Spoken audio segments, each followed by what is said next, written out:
বিসমিল্লাহির রহমানির রহিম। কুলগা কলেজ কর্তৃক অনলাইন ক্লাসে প্রিয় ছাত্রছাত্রী তোমাদেরকে স্বাগতম। তোমরা কেমন আছো? আশা করি তোমরা সবাই ভালো আছো। আজ আমি অর্থনীতি প্রথম পত্রের তৃতীয় অধ্যায় নিয়ে আলোচনা করব। এ পর্যন্ত আমি দ্বিতীয় অধ্যায় নিয়ে আলোচনা করছিলাম। এখন আমি আলোচনা করব তৃতীয় অধ্যায় নিয়ে। তৃতীয় অধ্যায়টার উৎপাদন, আয় ও ব্যয়। প্রথমে আমি আলোচনা করব উৎপাদন নিয়ে। আমাদের আলোচ্য বিষয় হবে আজকে উৎপাদন। দেখো, আমরা একটা ছবি দেখাচ্ছি, অর্থাৎ উৎপাদন করতে গেলে আমাদের কি কি জিনিসগুলো লাগবে। দি 4 ফ্যাক্টর অফ প্রোডাকশন, অর্থাৎ 4টি উপকরণের প্রয়োজন হবে। প্রথমে আমার লাগবে লেবার, তারপরে লাগবে ল্যান্ড, এরপরে লাগবে ক্যাপিটাল, এরপরে লাগবে এন্ট্রিপ্রেনিউরশিপ, অর্থাৎ আমাদের শ্রম, ভূমি, মূলধন এবং সংগঠন।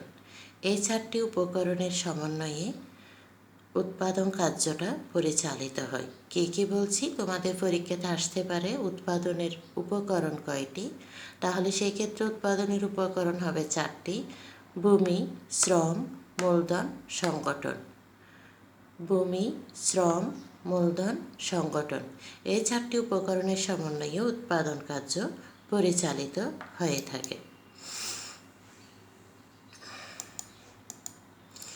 দেখো, এখানে একটি কারখানা আছে যেটা বস্ত্র উৎপাদনের কারখানা। এখানে শ্রমিক কাজ করতেছে, এখানে শ্রম আছে। যেই প্রতিষ্ঠানটা পরিচালিত হচ্ছে এটা ভূমি হিসাবে আর বিবেচিত হয়। আর এখানে যে যন্ত্রপাতিগুলো, এগুলো মূলধন। আর এখানে যিনি মালিক, ওনাকে আমরা সংগঠন হিসাবে দেখি। অর্থাৎ এই 4টি উপকরণের সমন্বয়ে বস্ত্র উৎপাদন কারখানায় উৎপাদন পরিচালিত হয়। এবার একটু দেখো, উৎপাদন শব্দটা আমরা সাধারণত যদি বুঝি তখন হচ্ছে কি, কোনো কিছু সৃষ্টি করাকে বলা হচ্ছে উৎপাদন। কিন্তু অর্থনীতিতে উৎপাদন কথাটি ব্যাপক অর্থে ব্যবহৃত হয়। মানুষ কোনো কিছু সৃষ্টি করতে পারে না। যেমন এখানে একটা গাছ আছে, গাছের পর আমরা কিছু কাঠ বা তক্তা দেখতেছি, তারপর আমরা এখানে ফার্নিচার দেখতেছি। প্রথমে গাছটাকে কেটে কাঠে মানে তক্তায় রূপান্তর করা হবে বা কাঠে রূপান্তর করা হবে, আবার কাঠ থেকে ফার্নিচারে বা আসবাবপত্রের রূপ দেওয়া হয়। এই ফার্নিচারটা হচ্ছে ব্যবহারের উপযোগী, কিন্তু গাছ ব্যবহারের উপযোগী নয় বা উপযোগ সৃষ্টি করতে পারে না, আবার এটা ব্যবহারের উপযোগী নয়। এইগুলোকে রূপের পরিবর্তন ঘটিয়ে ব্যবহারের উপযোগী করে আসবাবপত্র তৈরি করা হয়। যখন কোনো দ্রব্যের রূপের পরিবর্তন ঘটিয়ে আসবাবপত্র বা যে কোনো দ্রব্যের রূপের পরিবর্তন ঘটিয়ে ব্যবহারের উপযোগী করা হয়, তখন সেটাকে বলা হয় উৎপাদন। অর্থাৎ মানুষ যে কাজটা করতে পারে শুধুমাত্র রূপের পরিবর্তন, যেমন গাছকে কেটে কাঠে রূপান্তর করলো, কাঠকে কেটে ফার্নিচারে রূপান্তর করলো, আর ফার্নিচারে রূপান্তর করার মাধ্যমে এটাকে ব্যবহারের উপযোগী করে সৃষ্টি করলো। এই জন্য উৎপাদন বলতে উপযোগ সৃষ্টি করাকে বোঝানো হয়। অর্থাৎ মানুষ শুধুমাত্র প্রকৃত প্রদত্ত জিনিসের রূপ, আকার, অবস্থান পরিবর্তন করে নতুন উপযোগ সৃষ্টি করতে পারে, ইহাই অর্থনীতিতে উৎপাদন হিসাবে পরিচিত। যেমন বন থেকে গাছ, গাছ থেকে কাঠ, কাঠ থেকে আসবাবপত্র তৈরি করা হয়।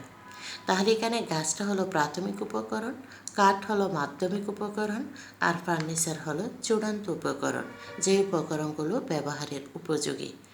অর্থাৎ তাহলে তোমরা কিভাবে উৎপাদনের সংজ্ঞাটা দেবে? অর্থাৎ প্রকৃত প্রদত্ত, যে প্রক্রিয়ার মাধ্যমে প্রকৃত প্রদত্ত দ্রব্যের রূপের পরিবর্তন ঘটিয়ে উপযোগ সৃষ্টি করা হয়, সেটাকে উৎপাদন বলে। আবার বলছি, যে প্রক্রিয়ার মাধ্যমে প্রকৃত প্রদত্ত জিনিসের রূপের পরিবর্তন ঘটিয়ে উপযোগ সৃষ্টি করে তাকে অর্থনীতিতে উৎপাদন বলে। এখন আমরা দেখে নিব যে উৎপাদন উপযোগ যে সৃষ্টি করা হয় সেটা কি। দেখো, অর্থনীতিতে উৎপাদন বলতে কোনো দ্রব্যের উপযোগ বা কাম্যতা সৃষ্টি করাকে বোঝায়। উপযোগ অর্থাৎ এর বিষয়টা হচ্ছে উপযোগ এবং কাম্যতা বিষয়টা হচ্ছে অর্থাৎ ওই দ্রব্য ভোগ করে অভাব মোচন করার ক্ষমতা আছে কিনা। এখানে আপেল এবং কলা, এই দুটারই উপযোগ রয়েছে। কেন? এই দুটাকে অভাব মোচন করা সম্ভব হবে। এখানে যে কলমটা দেখতেছ, কলম দিয়ে লেখার মাধ্যমে কলমের অভাব পূরণ হবে, অর্থাৎ কলমের অভাব পূরণের ক্ষমতা রয়েছে। আবার এখানে দেখো অনেকগুলো ফলমূল আমরা দেখতেছি।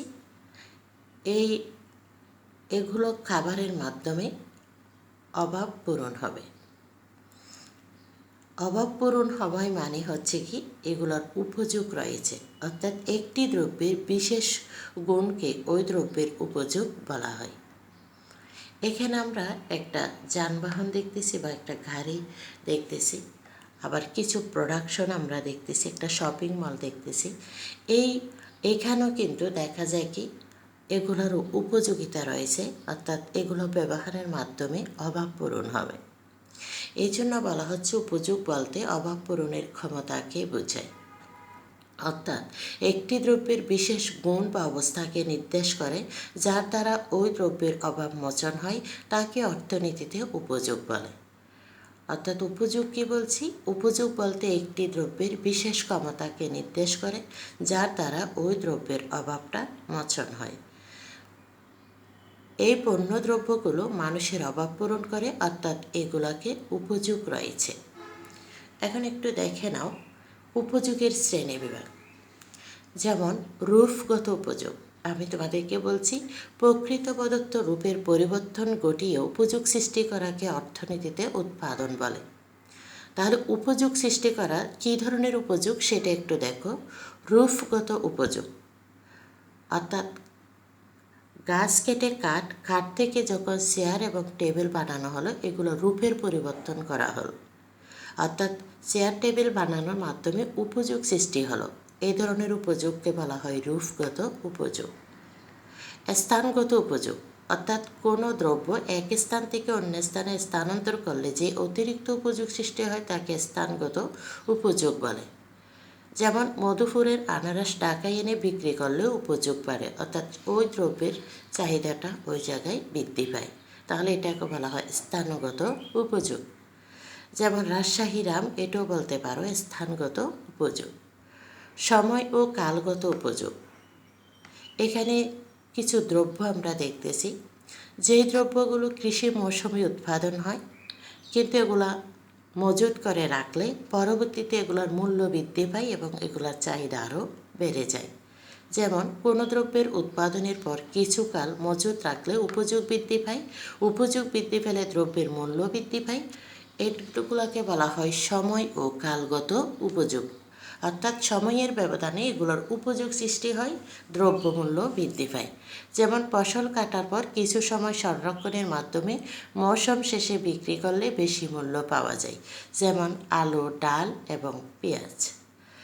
এরপরে দেখো আমরা এখানে পেলাম রূপগত উপযোগ, স্থানগত উপযোগ, সময় কালগত উপযোগ।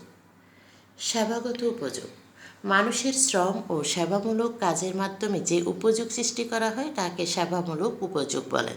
যেমন ডাক্তার, শিক্ষক, নার্স, গায়ক ইত্যাদি সেবামূলক উপযোগের উদাহরণ। শ্রম এবং সেবামূলক কাজের মাধ্যমে যখন উপযোগ সৃষ্টি হয় তখন তাকে সেবামূলক উপযোগ বলে। শিক্ষক শিক্ষাদানের মাধ্যমে উপকার করে, ডাক্তার সেবা, নার্সের সেবার মাধ্যমে মানুষের উপকার হয়, অর্থাৎ মানুষের যে অভাব থাকে সেই অভাবটা ডাক্তারের বা চিকিৎসার যে অভাব সেটা পূরণ করা সম্ভব হয়। এজন্য ডাক্তার ও নার্সের সেবাকে সেবাগত উপযোগ বলে। শিক্ষাগত জ্ঞানের অভাব থাকলে শিক্ষক সেই সেবার মাধ্যমে ওই উপযোগ মেটানো সম্ভব হয়, এই জন্য এটাকে সেবাগত উপযোগ বলে। শর্তগত উপযোগ, কোনো এক ব্যক্তির নিকট কোনো পণ্যের উপযোগ কম কিন্তু অন্যের নিকট উপযোগ বেশি হতে পারে, এই ক্ষেত্রে পণ্যের মালিকানা বা সত্ত্ব স্থানান্তর হলে উপযোগ বৃদ্ধি পায়। যেমন ঘর বাড়ি, মোটর গাড়ি প্রভৃতি। অর্থাৎ এক এক ব্যক্তির কাছে এক এক দ্রব্যের চাহিদা এক এক রকমভাবে সৃষ্টি হয়। তো একজনের কাছে যে দ্রব্যটার চাহিদা কম, আরেকজনের কাছে সেই দ্রব্যের চাহিদা বেশি হতে পারে, অর্থাৎ চাওয়ার যে ক্ষমতা কম বেশি হতে পারে। তো একজনের কাছে যে জিনিসটা কম মূল্যমানের, অন্যজনের কাছে সেই জিনিসটা বেশি মূল্যমানের হতে পারে।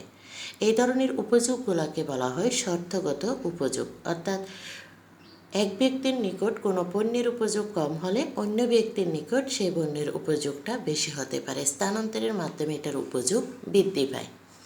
এরপরে আসো জ্ঞানগত উপযোগ।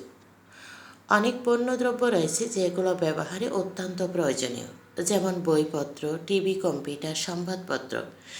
এর মাধ্যমে জ্ঞানগত উপযোগ সৃষ্টি হয় যা উৎপাদনের আওতাভুক্ত। তাহলে আমরা এখানে কী কী উপযোগ পেলাম একটু দেখো। প্রথমে আমরা পেলাম রূপগত উপযোগ, স্থানগত উপযোগ, সময়কালগত উপযোগ। রূপগত উপযোগ কাঠ থেকে চেয়ার, স্থানগত উপযোগ মধুপুরের আনারস, সময় ও কালগত উপযোগ আলু, পেঁয়াজ এবং ডাল। সেবাগত উপযোগ শিক্ষক ও নার্সের সেবা। শর্তগত উপযোগ ঘর বাড়ি, মোটর গাড়ি। জ্ঞানগত উপযোগ বই, খাতা, টিভি, কম্পিউটার।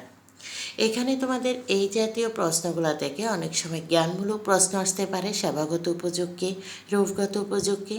আবার তোমাদের এমসিকিউতে আসতে পারে, যেমন কোনটি সেবাগত উপযোগ। এখানে ডাক্তার দিল, ঘর বাড়ি দিল, বইপত্র দিল, এখানে আনসারটা হবে ডাক্তার।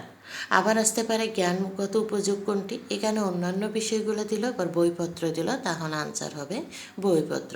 আধুনিক অর্থনীতিবিদগণের মতে উৎপাদন অর্থ শুধু বস্তু সৃষ্টি নয়, বরং বস্তুর উপযোগ সৃষ্টি করা বা বস্তুর উপযোগ বৃদ্ধি করা। সৃষ্ট উপযোগে অবশ্যই বিনিময় মূল্য থাকতে হবে। তাহলে অর্থনীতিবিদদের মতে উৎপাদন অর্থ শুধু কোনো সৃষ্টি করা নয়, বরং উপযোগ সৃষ্টি করা বা উপযোগ বৃদ্ধি করাকে অর্থনীতিতে উৎপাদন বলে। এবার দেখো মূল্যায়নে আমরা কিছু প্রশ্ন দিলাম। দেখো সাধারণ বহু নির্বাচনী প্রশ্নে কীভাবে আসে। অর্থনীতিতে উৎপাদন বলতে কী বোঝায়, যেমন চাহিদা সৃষ্টি, যোগান সৃষ্টি, উপযোগ সৃষ্টি, আয় সৃষ্টি। তাহলে আমরা এই পর্যন্ত পরে আসছি কি, অর্থনীতিতে উৎপাদন বলতে কোনো কিছু সৃষ্টি করাকে বোঝায় না, বরং উপযোগ সৃষ্টি বা উপযোগ বৃদ্ধি করাকে বোঝায়।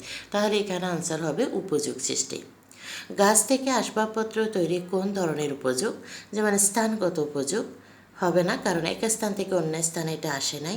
রূপগত উপযোগ, কারণ একটি রূপের পরিবর্তন করা হয়েছে। সময়গত উপযোগ, এখানে সময়ের ব্যবধান ঘটেনি। পরিমাণগত উপযোগ, এখানে আনসার হবে রূপগত উপযোগ। এবার দেখো উৎপাদন বলতে বোঝায় উপযোগ সৃষ্টি, সম্পদ সৃষ্টি, কল্যাণ সৃষ্টি, নিচের কোনটি সঠিক। তাহলে আমরা এই পর্যন্ত কি পড়ছি, উৎপাদন বলতে উপযোগ সৃষ্টি। তাহলে এখানে যেই অংশটা উপযোগ সৃষ্টি নির্দেশ করছে সেটাই হবে আনসার, অর্থাৎ আনসার হবে ক। উপযোগ বলতে বোঝায় উৎপাদন করার ক্ষমতা, অভাব পূরণের ক্ষমতা, সম্পদ সৃষ্টির ক্ষমতা। উপযোগ বলতে বোঝানো হচ্ছে অভাব পূরণের ক্ষমতা। আবার খেয়াল করো, উপযোগ বলতে বোঝানো হচ্ছে অভাব পূরণের ক্ষমতা। উৎপাদন করার ক্ষমতা এটা হবে না, সম্পদ সৃষ্টি করার ক্ষমতা এটা হবে না, অর্থাৎ উপযোগ বলতে যেটা বোঝানো হয় অভাব পূরণের ক্ষমতা। তাহলে এখানে আমরা বহু নির্বাচনী প্রশ্ন কীরকম হবে সেটা আমি তোমাদেরকে দেখালাম। আজকে আমরা পড়ছি উৎপাদন কী। তাহলে আমি তোমাদেরকে আবার বলছি, উৎপাদন বলতে কোনো কিছু সৃষ্টি করাকে বোঝায় না। অর্থনীতির ভাষায় উৎপাদন বলতে কোনো দ্রব্যের উপযোগ সৃষ্টি করাকে বোঝায়, অর্থাৎ প্রকৃত প্রদত্ত দ্রব্যের রূপের পরিবর্তন ঘটিয়ে উপযোগ সৃষ্টি করাকে অর্থনীতিতে উৎপাদন বলে। আর উৎপাদন, এই যে উপযোগ সৃষ্টির অনেকগুলো অপশন আছে, কত ধরনের উপযোগ, আমরা উপযোগের শ্রেণী বিভাগগুলো দেখালাম। উপযোগ শ্রেণীবিভাগ থেকে কীভাবে প্রশ্ন হয় সেটাও আমি তোমাদেরকে দেখালাম। এভাবে তোমরা এগুলো ভালো করে পড়বা। আমি তোমাদেরকে একটা, যেমন অর্থনীতিতে উৎপাদন বলতে কী বুঝো, এটা তোমরা খাতায় লিখবা। খবরের কাগজ কোন ধরনের উপযোগ সৃষ্টি করে, তোমরা ওই অংশগুলো ভালো করে পড়ে সেটার আনসার বের করতে পারবা। আজ এতটুকুই থাক, ধন্যবাদ।